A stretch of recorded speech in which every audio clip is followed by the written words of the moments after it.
श्री स्वामी समर्थ. स्वागत आहे तुमचं आपल्या चॅनलमध्ये.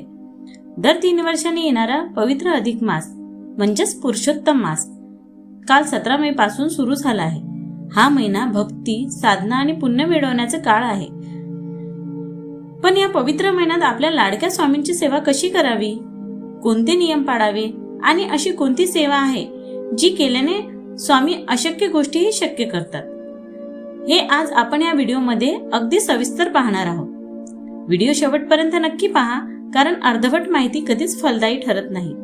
मित्रांनो, अधिक मासाचे मालक स्वतः भगवान विष्णू आहेत आणि आपले स्वामी हे विष्णूंचेच रूप आहेत. त्यामुळे या महिन्यात स्वामींची सेवा केल्याने इतर महिन्यांच्या तुलनेत करोडो पटीने अधिक पुण्य लाभते. पहिली सेवा, या संपूर्ण महिन्यात रोज सकाळी किंवा संध्याकाळी स्वामींच्या फोटोसमोर गाईच्या तुपाचा एक दिवा आवर्जून लावा. दिवा लावल्याने घरातील नकारात्मक ऊर्जा आणि वास्तुदोष संपून जातात. आता पाहूया या महिन्यातील सर्वात मुख्य सेवा जी तुमचं नशीब बदलू शकते.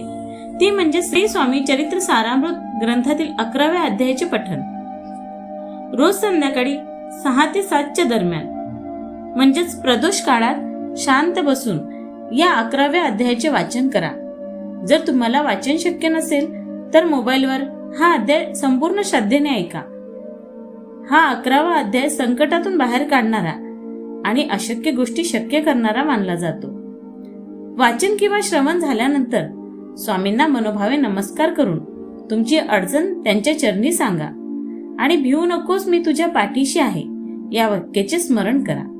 या व्यतिरिक्त दिवसभरात कधीही वेळ मिळेल तेव्हा श्री स्वामी समर्थ या मंत्राची किमान 1 माळ किंवा 11 माळ जप नक्की करा.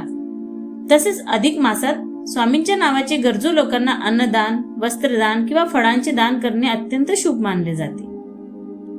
तर स्वामी भक्तांनो, हा पवित्र महिना वाया घालवू नका. आजपासूनच ही सेवा सुरू करा. तुम्हाला ही माहिती कशी वाटली मला कमेंट करून नक्की सांगा.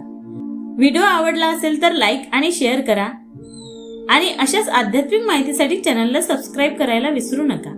भेटूया पुढच्या व्हिडिओमध्ये. तोपर्यंत श्री स्वामी समर्थ.